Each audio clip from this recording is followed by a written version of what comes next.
7 mga dating kalaban ng Estado ang nabigyan ng Safe Conduct Passes sa isinagawang ceremonial issuance of the Safe Conduct Pass for amnesty applicants na ginanap sa Cotabato City. 2 sa mga ito ay mula sa kustodiya ng 37th Infantry Battalion. Dating mga kasapi ng komunistang terorista ang mga ito. Sinamahan mismo sila ni Lieutenant Colonel Christopherson Capuyan, ang pinuno ng 37th IB sa kanilang pagkuha ng Safe Conduct Pass sa tulong ng National Amnesty Program ng Komisyon. Salamat sa 37.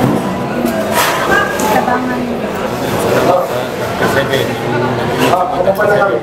Salamat po sa lahat. Wala na dito sa dan.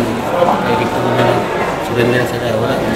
Habang ang isa ay mula naman sa 38th Infantry Battalion. Ang mga ito ay formal nang nagbalik loob sa pamalaan sa tulong ng 6th Infantry Campilan Division, Philippine Army. Bukod sa kanila, binigyan din ng Safe Conduct Pass ang 2 dating kasapi ng Moro Islamic Liberation Front o MILF at isang dating kasapi ng Moro National Liberation Front o MNLF.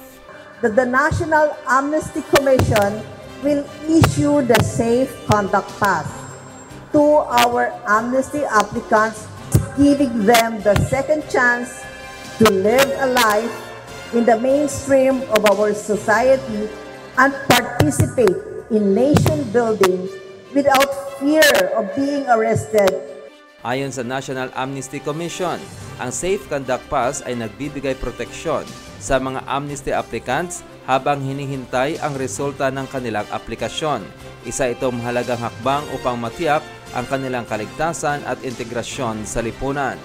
Ito po yung paghahandog ng Safe Conduct Passes sa nag-apply ng amnesty.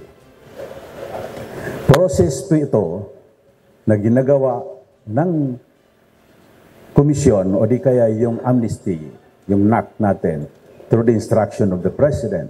Suportado naman ni Major General Donald M. Gumiran, Commander ng 6ID at Joint Task Force Central ang nasabing programa. Anya, ang 6ID ay nanatiling lubos na nakatuon sa pagsuporta sa bawat inisyatibong naglalayong makamit ang kapayapaan at pambansang pagkakaisa. Pinuri naman ni Major General Gumiran ang mga dating rebelde sa kanilang tapang na yakapin ang pagbabago at piliin ang kapayapaan. Ang Safe Conduct Pass na ito ay hindi lamang isang dokumento. Ito ay isang simbolo ng tiwala, isang tulay tungo sa pagbabago at isang susi sa mapayapang kinabukasan. Muling nananawagan ang pamalaan sa natitirang kasapi ng mga rebeldeng grupo na samantalahin ang amnestiya at makiisa sa tahimik at makabuluhang pag-unlad ng bansa. Naglilingkod sa sambayanan, kakampi sa kapayapaan, ang inyong abyan, RB ng Bayan Roderick Viñez, Campilan News.